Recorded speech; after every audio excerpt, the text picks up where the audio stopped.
Hello. Today I will be deliberating a lecture on the dynamics of religious healing in the age of globalization.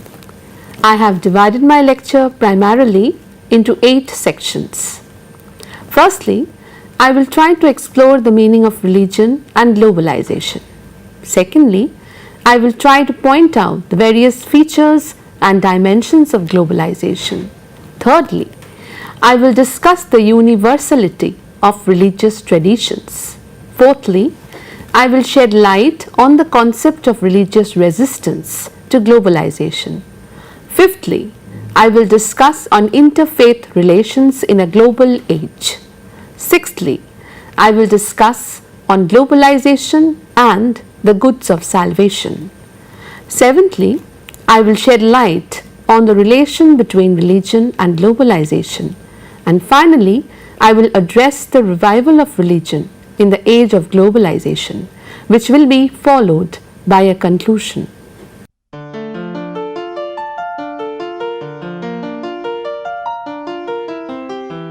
Defining religion is one of the most crucial tasks to any theorist.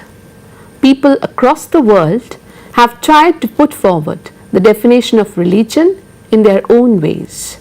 This accounted to the development of various meanings in the domain of religion. Thinkers over the centuries have tried to propose different dimensions of religion with exceptionally greater and lesser degree of affirmation. In many intellectual definitions of religion, it can be observed that few explanations are too precarious as they define the term in accordance with the belief of the believer. Many a times the definitions are value laden by the definer's own values and opinions on religion, which thereby bars the religious beliefs of other cultures. Religion is believed to be omnipresent, omniscient, and omnipotent by the believers around the world. On the one hand, theorists argue on the instinctive religious impulse among the people, and on the other hand, theorists argue on the diversification of various religions and its associated beliefs across the world. The second viewpoint states that religion is a socially attained characteristic feature of the human life. According to Subhrajit Chatterjee, in his article named as The Resurgence of Religion in the Age of Globalization, religion is one of the deepest and most intimate urges of mankind, which in no way or another is found anywhere. Religion is a system of beliefs and practices comprised of a God, which is the object of one's faith, a faith which is a belief in a desired power greater than oneself, a religious leadership which determines the path of belief, and religious institutions which facilitate the ongoing organization of the religion. Religion also has a theological anthropology which defines what it means to be human, values which set the standards to which the religion subscribes, a theology which is the theoretical justification of the faith, and revelation which is the diverse ways that the God manifests itself in and to the world.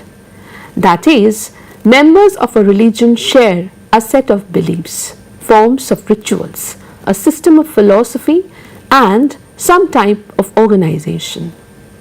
According to some estimates, there are roughly 4,200 religions in the world. The role of religion in life manifests itself in the individual by giving him an integrated outlook on life, which is conducive even to keep his mental balance. Religion is not only one of the most influential forces of society, it is also considered by many as the center and origin of culture. It also supplies a great stimulus to moral progress and social reform. But in the 19th century, it was widely believed that industrialization and the growth of scientific knowledge would lead to secularization, which very broadly can be defined as the process of religious decline. The 21st century is witnessing a resurgence of religion. Globalization has played a tremendous role in providing a context for the current considerable revival and resurgence of religion. Around the world, religion has become an increasingly more vital and pervasive force in both personal and public life. Globalization has become one of the most debated topics and key area of research among the policymakers, statesmen, corporate, politicians, and academia respectively over the past few years. According to Malcolm Waters, the word global is over 400 years old, and the common usage of such words as globalization, globalizing did not begin until about 1960. He said that in 1961, Webster became the first major dictionary to offer definitions of globalism and globalization.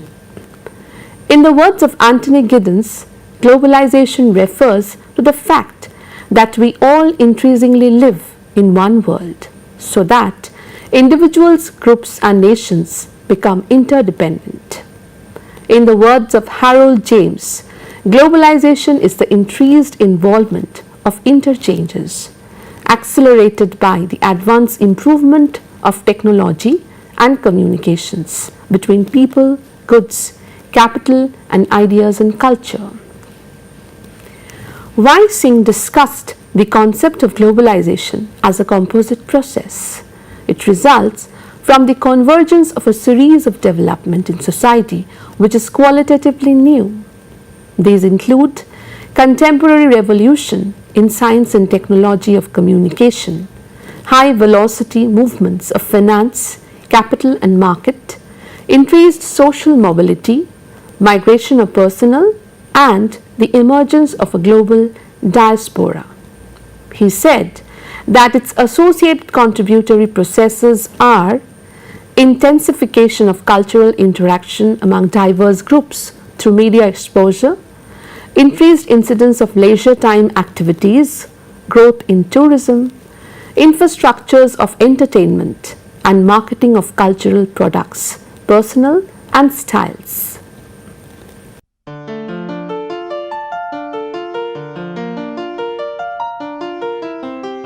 Let us now discuss the various features of globalization that affects the people in the modern society.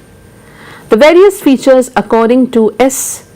Aryaraja in his article The Religious Diversity and Interfaith Relations in a Global Age, are as follows.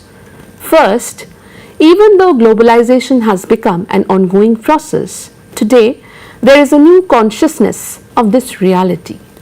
The direct, immediate and decisive impact of the effects of globalization on people's personal and social lives have made them more conscious of its presence and operation. Due to increased advancement in the fields of communication and technology, news related to the world traverses the global border at such a faster pace that people become conscious of the things happening in the other part of the globe. Second, today there is a new awareness of the gravity of the negative impact of economic globalization. Many have become acutely aware that economic globalization of the kind we witness in our day is creating unacceptable levels of economic inequalities between and within nations, that it is insensitive to the irreversible environmental disorders that threaten life on the planet.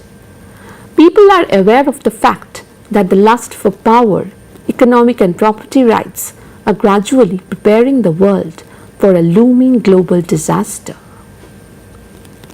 Third, many have come to a new realization that globalization is not just an economic issue, as many would have believed it. In fact, much of the disquiet about globalization in many sections of the human community has to do with its social and cultural consequences. Many fear the use of mass media, which is controlled by economic interests to spread and instill a materialist consumerist culture which turns violence into entertainment, and the pursuit of pleasure as the goal of life, as the greater threat in the long term.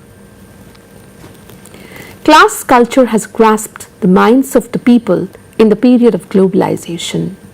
Terrorism is at its rise in the nook and corner of the world due to the frustration that is culminating in the minds of the deprived section of the society.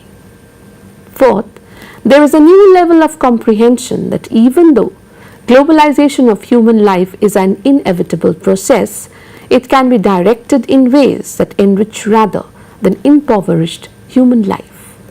This new comprehension includes the realization that globalization is not a force of nature but in large part a process facilitated and directed by human activity, and therefore human beings can take concrete steps to bring about changes of its directions and goals. In the recent time, people are conducting anti-war demonstrations to protest the wars that are taking place in Iraq. People are participating in such protests not only by being physically present in the demonstration, but by being virtually present in the demonstration with the help of the internet. Thus, it is left to the people that how they will use the forces of globalization. There are three main dimensions of globalization. As Subhrajit Chatterjee elaborated, the various dimensions of globalization are: economic globalization refers to the intensification and stretching of economic interrelations around the globe. It encompasses such things as the emergence of a new global economic order, the internalization of trade and finance, the changing power of transnational corporations, and the enhanced role of international economic institutions. Political globalization refers to the intensification and expansion of political interrelations around the globe. Aspects of political globalization include the modern nation-state system and its changing place in today's world, the role of global governance, and the direction of our global political systems. Cultural globalization refers to the intensification and expansion of cultural flows across the globe. Cultural globalization refers to the transmission of ideas, meanings, and values across world space. This process is marked by the common consumption of cultures that have been diffused by the internet, popular culture, and international travel. The circulation of cultures enables individuals to partake in extended social relations outside the borders. The creation and expansion of such social relations is not merely observed on a material level. Cultural globalization involves the formation of shared norms and knowledge with which people associate their individual and collective cultural identities and increasing interconnectedness among different populations and cultures. Thus, these are the prime features and the main dimensions concerning globalization. It is indeed evident that globalization leads to the creation of a global platform where people from different sections can come and for their own social groups.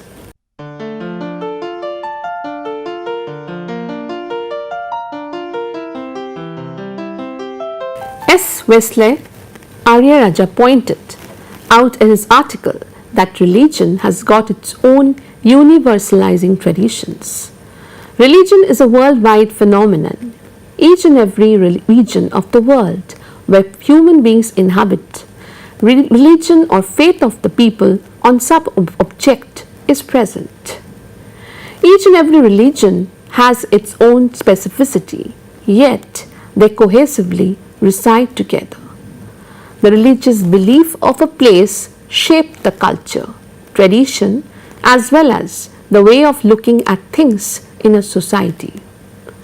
Religions like Christianity and Islam believe to give universal validity to all religions of the world. Each and every religion respects each other's faith. Religions like Buddhism, one of the most successful missionary religions of the world, claim to believe in the universality of all religions. All the religions of the world emphasize on the common human values like love, caring, justice, peace. There is also either an implicit or an explicit claim to universality in each of the religious traditions. In religions like Christianity and Islam, belief in the universality of the respective faiths is built into their own self-understanding. It finds expression in the claim to validity of their faith experience for all people, which intends to bring the message to all human beings. The Jewish claim to universality is eschatological in that it holds up the hope that in the last days nations will come to Zion, city of God, to confess the Lord as God and to walk in the ways of righteousness and peace. Even though Buddhism has been one of the most successful missionary religions of the world, its claim to universality, as in the case of much of Hinduism as well, is implicit in that it believes that all human beings would be liberated from their bondage to tanha, that is craving, or avidya, that is ignorance, if they only see what they have seen to be truth about the nature of reality. Universality of religious traditions can also be argued on the basis that most of them emphasize common human values like love, compassion, justice, and peace, even though diversities would emerge if one were to interpret these concepts in concrete situations.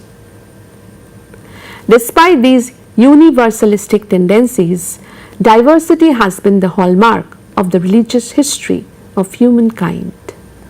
The universalism offered by them are often mutually exclusive to the point that at different stages of their history they have seen each other as rival or alternate communities, often in open conflict and sometimes at war with each other. As the saying goes, unity in diversity, thus universality of religions are present in the midst of the diversity.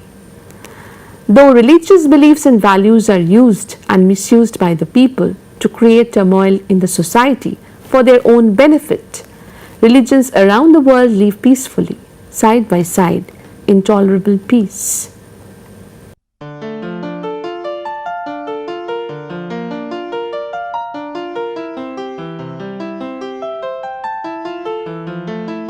Religion is such a social institution which has the power to unite its members as well as create division among them.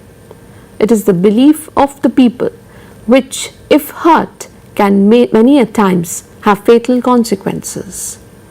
Globalization is often described as a process steadily progressing over time, pervasively spreading over space, and clearly inevitable in its development.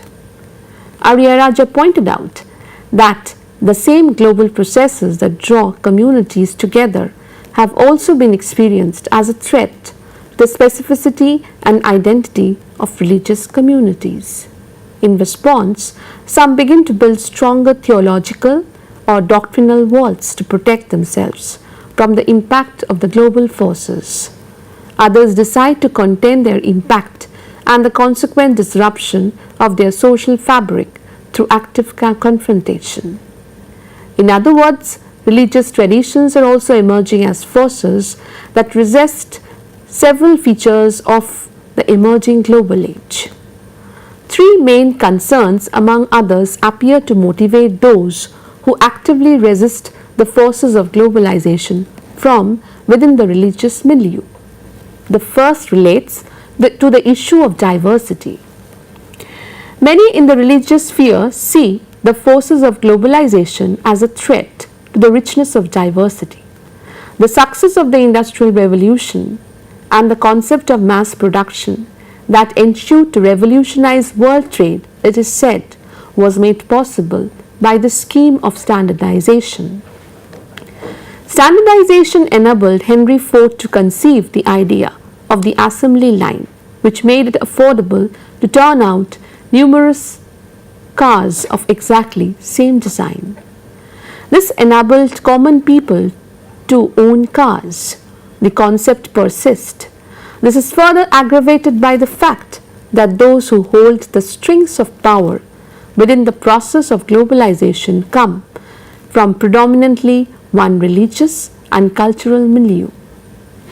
The second reason, closely related to the first, has to do with the question of values. Each of the religious traditions is built around personal, family, and social values that help to hold the community together. There is an inalienable link between religious traditions and the values it upholds, and therefore, an attack on values cherished within a religious community is experienced as an attack on the religious tradition itself. Thirdly, with the emergence of the nation state, many had to partially sacrifice their tribal, linguistic, and religious identities to give importance to overall national identities.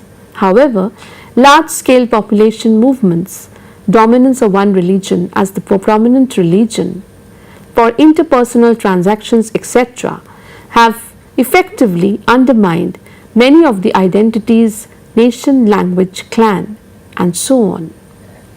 Therefore, by these ways, the forces of globalization are resisted in the society so that each religion can maintain their own religious identity.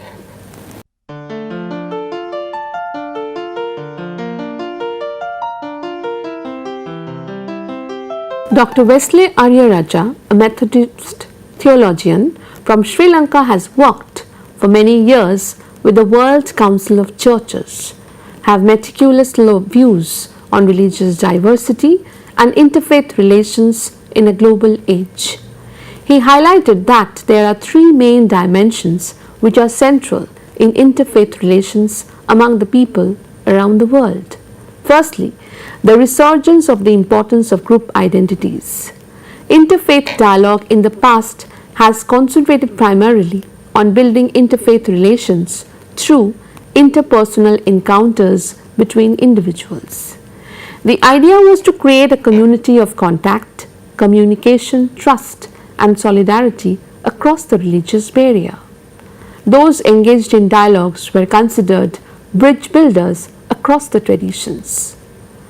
Complexities brought about by globalization is, on the one hand, freeing the stronghold of religious traditions on the individual so that there is much more scope for engagement in dialogue and to cross religious barriers at the personal level. On the other, the effects of globalization on the lives of communities is strengthening group identities, polarizing peoples, creating enemy images, and using religious identity as one of the powerful forces to mobilize faith communities against each other. This reality is perhaps the greatest challenge to interfaith relations in a global age. Today, mending forces, healing of memories, reconciliation, etc., needs to happen not so much between representative individuals but between communities themselves. Secondly, the call for a comprehensive dialogue. Interfaith relations across the world has been complicated with the growth in conflict based on religion. It is power that is at the source of any relationship. In the present globalized world, the main insecurity among the people is becoming powerless, which thereby leads to further conflict in the society. Clash of civilization, rise of religious fundamentalism, religious extremism among the people are due to the feeling of powerlessness. Thus, global forces must be used in such a way so that religious faiths of the people come in close contact with the members of the society so that conflict in the name of religion can be eradicated. Thirdly, role of religion in public life. Religion is considered to be a private sphere in the lives of people. Faith of an individual is personal in nature. In this globalized world, politicians are doing politics in the name of religion. With the increase in the global forces, religion has shifted from being the personal affair of individuals to the public affair of individuals. Growth in religious tourism across the world, patients all around the world goes in for different religious healing. All these factors have made religion not a private affair but a public affair, which influences the life and health of the people in all directions. There is a new confidence and a new sense of urgency of the need to seek resources from the spiritual traditions of the world to set the course of the emerging global community. There is an unprecedented opportunity to build up interfaith relations for a new purpose and for a new level of contribution to the human community. Therefore, interfaith relations have increased with the rise of globalization in the society. With the development of communication transport technology, people from all around the world are accepting interfaith relations so that each and every one can live in a peaceful environment with love and compassion for each other.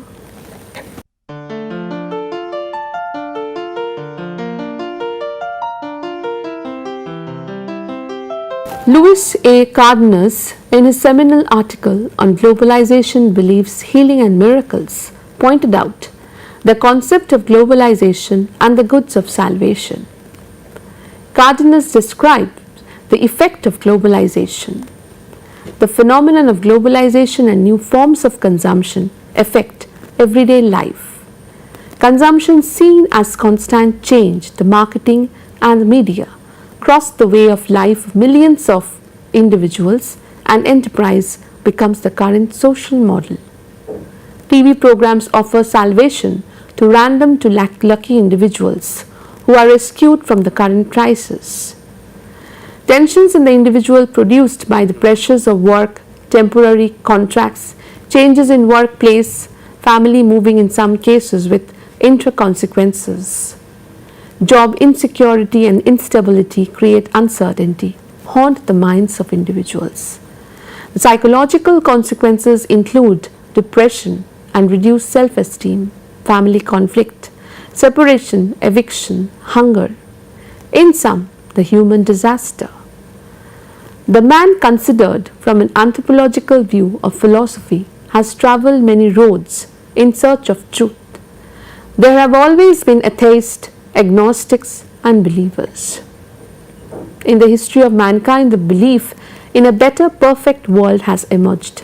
Paradise, reincarnation or searching for that paradise or the promised land on this planet, even founding new societies that gave rise to nations, as in the case of United States of America.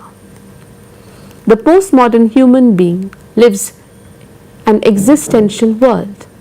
The awareness of living here and now in a violent and hostile world, the struggle for survival after basic needs.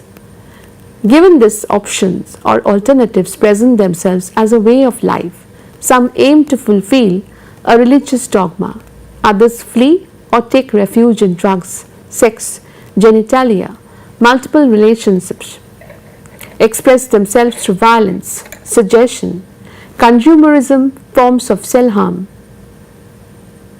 and others seeking healing, liberation, enlightenment. Health in extreme situations make appear or reinforces the theme of spirituality. Religious groups become producers, distributors and consumers of such people according to the interplay of supply and demand.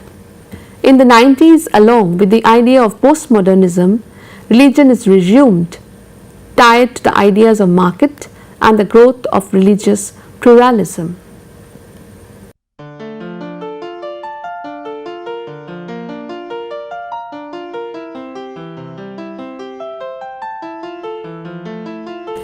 Subhrajit Chatterjee noted that religion is an institution that has existed since the emergence of the first man and humanity.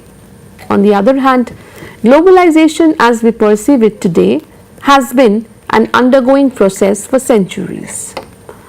Although the term globalization emerged as a buzzword in the 1990s after the collapse of the Soviet Union, the process of globalization had been taking place long before. Globalization is one of the strongest forces that have profound and wide effect around the world. The expression globalization of religions generally refers to the processes of transcending national borders, the politicization of religion as well as its pluralization and increasing conformity with the demands of the market.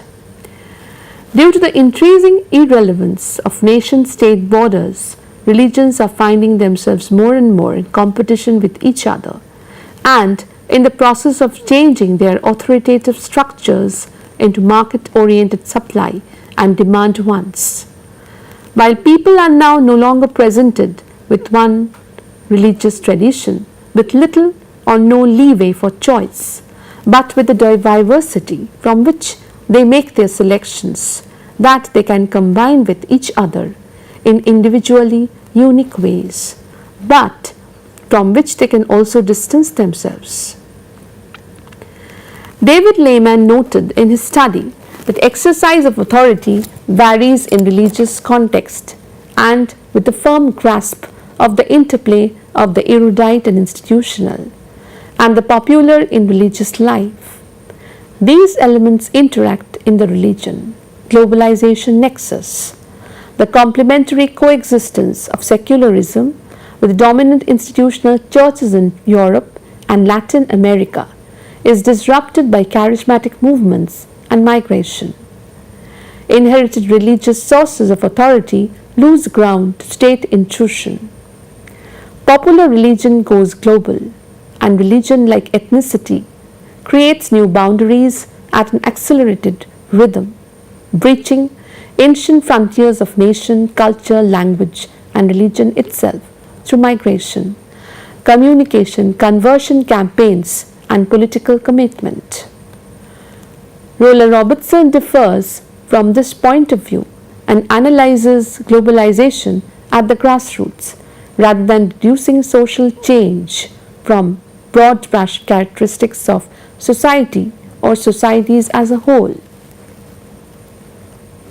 They noted that the understanding that globalization is an extension across national boundaries of the process of Western modernization, the use of societies as basic units of analysis whose boundaries coincide with those of nation states, the assumption that religious revivals are an expression of traditional identities and a reaction against modernity. The institutionalization of religion draws a boundary between official and popular practices.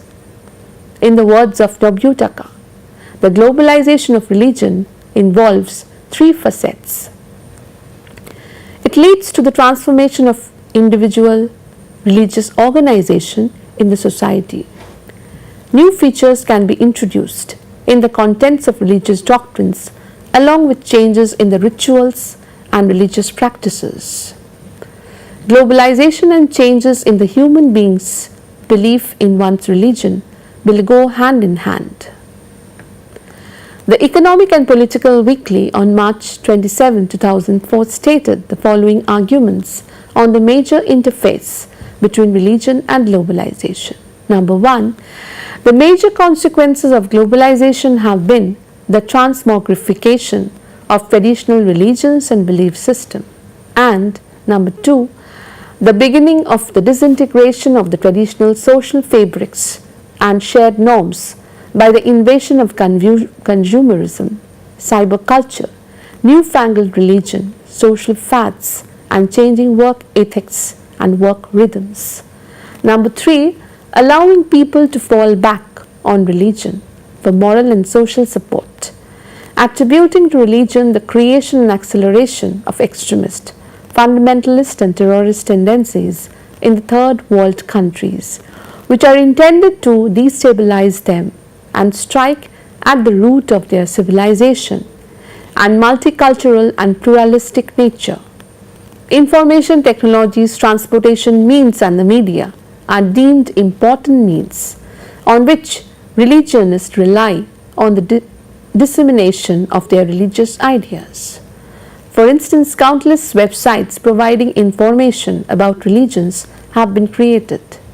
This makes places of information and explanations about different religions readily at the disposal of any person regardless of his or her geographical location. In addition, the internet allows people to contact each other worldwide and therefore hold forums and debates that allow religious ideas to spread. Therefore, religion along with globalization is acting as a major imperative to give support to the people across the world.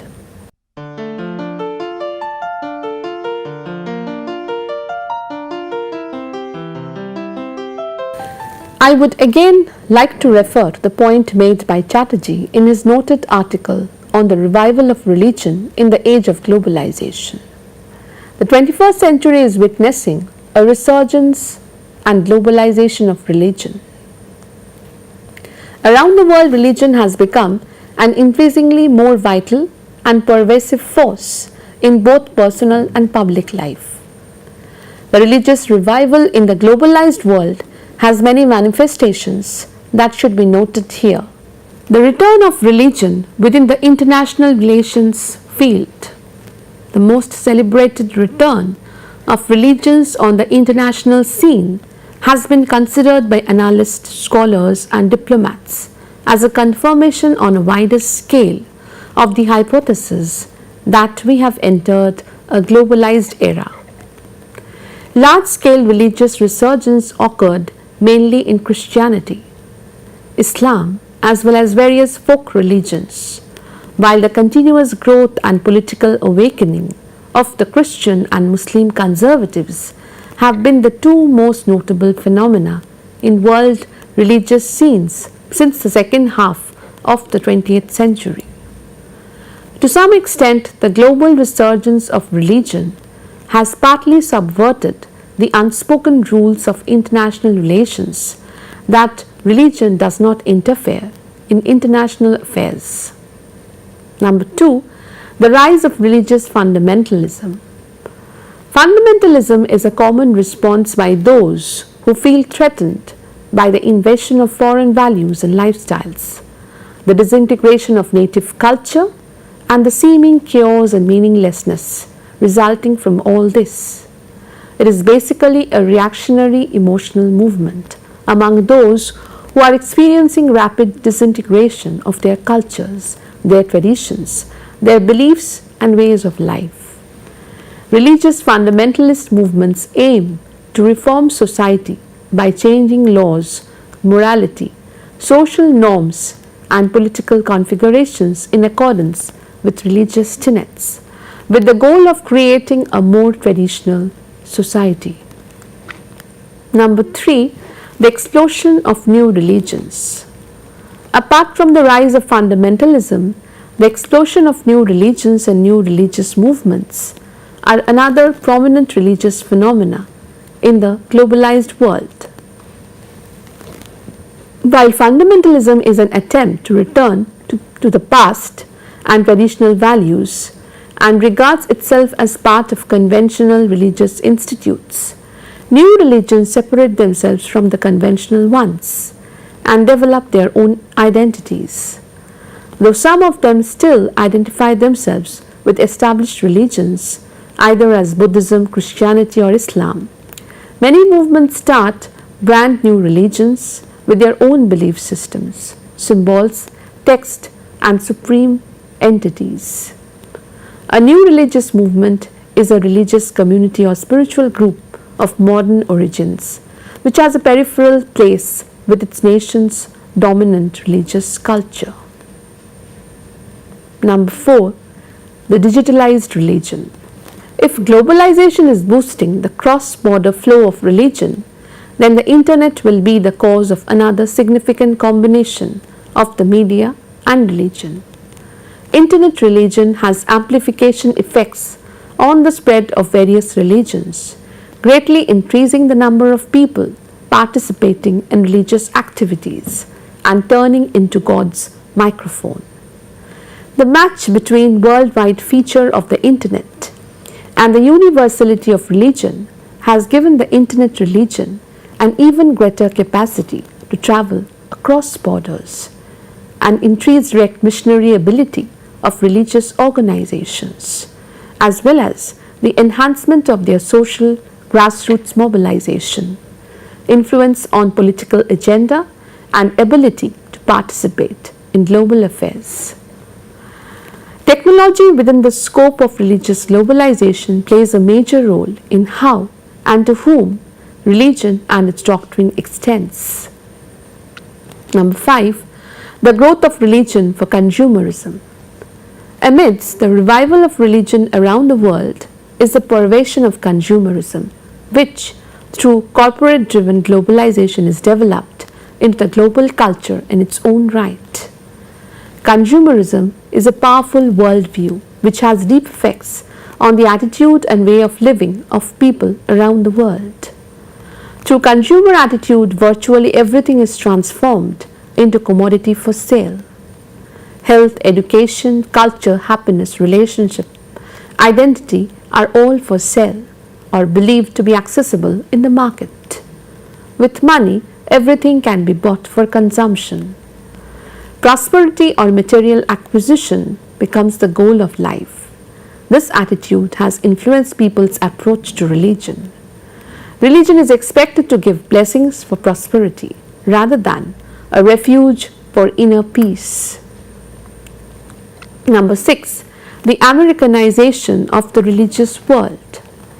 According to Paul McCarthy, the process of nationalization that religions in the past had been subjected to, above all in Europe, now has to be seen in a new light. The dynamics of the dissolution of boundaries generating from the development of the capitalist global market did not completely eliminate territorial borders, but it did challenge them. It was equally as impossible to redraw the boundaries for religious thinking as it was for the global market. I would thus like to conclude by saying that it can be said that globalization is an ongoing process in the modern century. With the coming of various kinds of technology and the increasing development of science, globalization will be achieving a massive height in the coming generations. People's religion and their religious values too are becoming globalized with the help of the globalizing tools. People can pen down their thoughts and emotions regarding one's religion and can tell that to people across the world with the help of globalization. The concept of spiritual healing and its associated benefits are on its rise due to the forces of globalization. Thus, globalization and religion, with its associated values and traditions, goes hand in hand. It can act as a blessing if people try to understand the benefits that can be accrued from it, or else misuse of the two concepts can lead to turmoil in the society. Thank you.